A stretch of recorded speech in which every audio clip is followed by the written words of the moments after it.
विश्वास नहीं हो रहा था और वो बस आयशा को उस आदमी से गले लगते हुए देख रहा था। उसके सिर में बहुत गुस्सा पनप रहा था और मन कर रहा था कि अभी जाकर उस आदमी को मारे और उससे पूछे कि ये सब क्या चल रहा है। लेकिन राजीव बहुत अच्छे से जानता था अगर उसने कानून को अपने हाथ में लेने की कोशिश की तो ये खबर हर जगह फैल जाएगी और राजीव का इंदौर से भागकर यहाँ आने का कोई सेंस नहीं बनेगा। यहाँ आकर उसने अभी तक जो भी किया है उसका सारा प्लान खराब हो जाएगा, पर वो कुछ और कर सकता है। उसने ये सोचा और अपना फोन निकालकर एक नंबर डायल किया।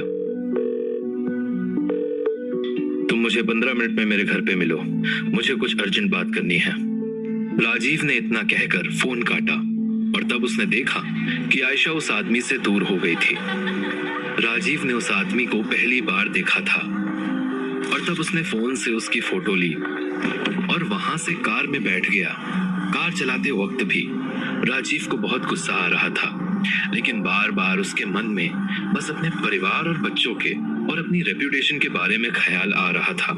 इसलिए उसने कुछ नहीं करने के बारे में सोचा। कुछ ही देर में तेज गाड़ी चलाकर राजीव अपने घर के बाहर रुका। उसने देखा कि वहां पहले से ही विनय खड़ा हुआ था और उसके चेहरे पर एक स्माइल थी। तब राजीव उसकी तरफ बढ़ा।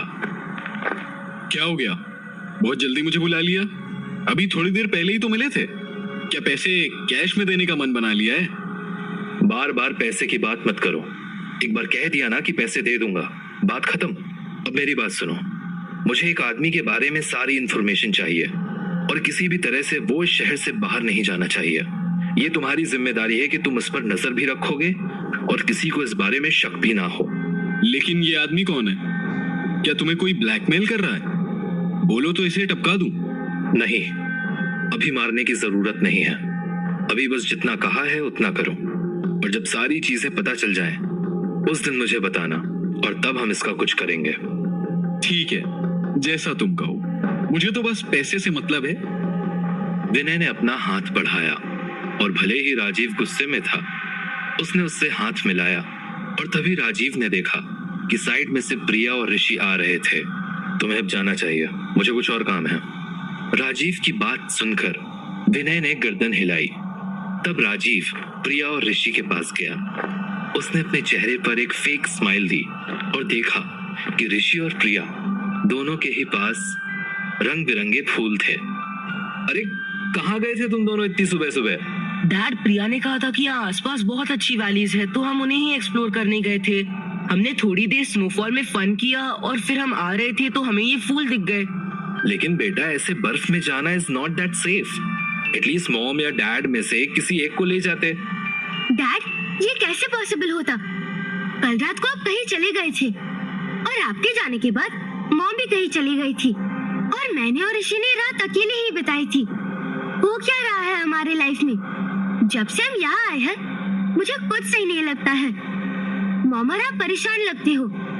मैं छोटी हूँ लेकिन सब समझती हूँ डैड। इस बात को सुनकर राजीव बहुत शॉक्ड था। उसने कभी नहीं सोचा था कि आयशा अपने बच्चों को छोड़ देगी, लेकिन अब राजीव को समझ में आने लगा था कि उसके परिवार के बारे में सिर्फ वही सोच रहा है और अपने बच्चों के लिए उसे हमेशा वहां रहना पड़ेगा। यही बात सोचकर वो खड़ा हुआ और उसने पलटकर देखा कि विनय वहां से जा चुका है। तब उसने कहा, तुम चिंता मत करो, डैड है ना तुम्हारे साथ, मैं कुछ भी नहीं होने दूंगा तुम्हें। और रही बात मॉम की, तो धीरे धीरे सब कुछ नॉर्मल हो जाएगा। बस तुम मुझ पर विश्वास रखना। अब चलो, मुझे रेस्ट करना है। राजीव ने प्रिया और ऋषि का हाथ पकड़ा और उन्हें घर के अंदर ले गया। थोड़ी ही देर में आयशा घर आ गई, लेकिन राजीव ने उससे कुछ नहीं कहा क्योंकि वो कुछ बड़ा प्लान कर रहा था और शाम को वो मीनाक्षी के 2 करोड़ उसे देने के लिए चला गया।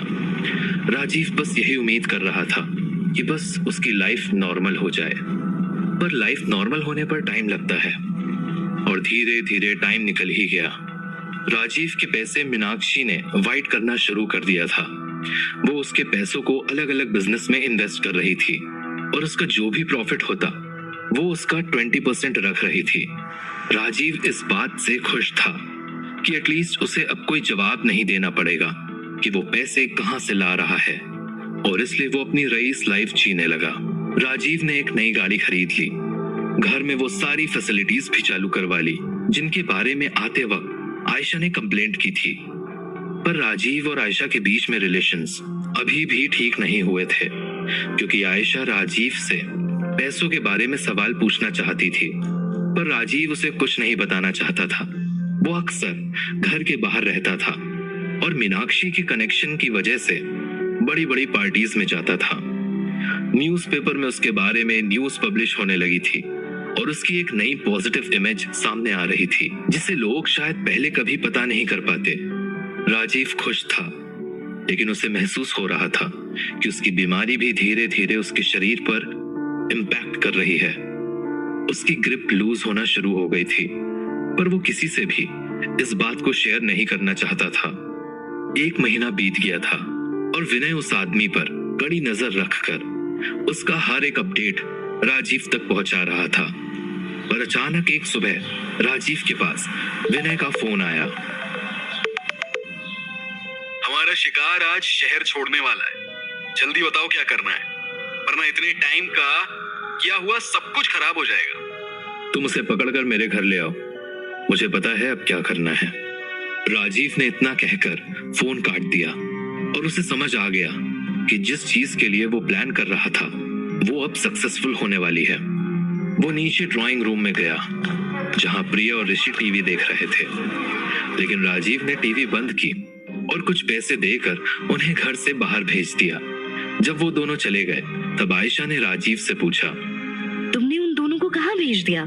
कोई आने वाला है क्या? कुछ ही देर में पता चल जाएगा, राजीव ने रूडली वे में जवाब दिया, जिसे सुनकर आयशा कुछ समझ नहीं पाई, लेकिन उसने कुछ नहीं कहा। और तब राजीव बस सोफे पर बैठकर विनय की गाड़ी का इंतजार करने लगा। और कुछ ही देर में राजीव ने कार ब्रेक की आवाज सुनी और उसके दिल की धड़कन तेज हो गई।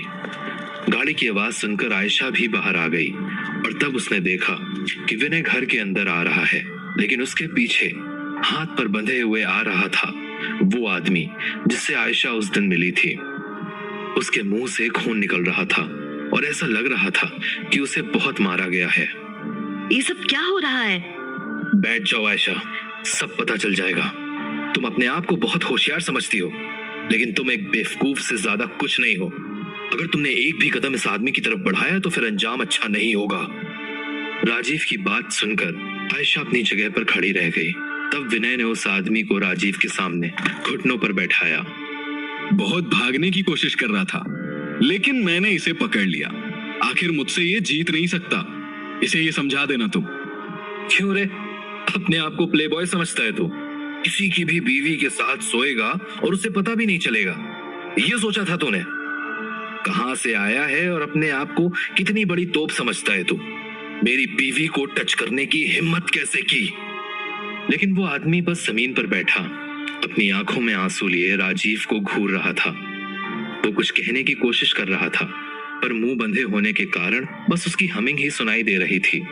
तब राजीव ने विनय के सामने हाथ स्ट्रेच किया और विनय ने बिना कुछ कहे ही उसके हाथ में अपनी गन पकड़ा दी।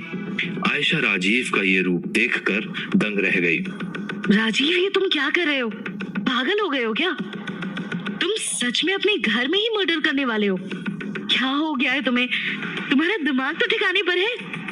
हाँ, सब कुछ सही जगह पर है। अब ये तो जवाब दे नहीं रहा, तुम ही बता दो कि ये कौन है, वरना मैं इसे गोली मार दूंगा। तुम्हारे पास बस 10 सेकेंड है। राजीव ने अपनी गन को उस आदमी के सर पर तान दिया। आयशा राजीव के इस रवैये को देखकर हैरान थी, पर उसे समझ आ रहा था कि राजीव ऐसा कर सकता है। और तब उसने चिल्लाते हुए कहा, ये मेरे बॉयफ्रेंड है और हम पिछले 2 साल से रिलेशनशिप में हैं। ये मुझसे बस यहाँ मिलने आया था और आज यहाँ से जा रहा है। प्लीज इसे छोड़ दो, मैं तुम्हारे सामने हाथ जोड़ती हूँ राजीव, मुझे और इसे माफ कर दो। आयशा की बात सुनकर वो आदमी अपनी गर्दन हिलाकर कुछ कहने की कोशिश करने लगा, पर इतनी ही देर में राजीव ने गन का ट्रिगर पुल किया और उस आदमी के सर में गोली मार दी। गन की आवाज सुनते ही आयशा की चीख निकल गई और तब वो आदमी नीचे जमीन पर गिर गया।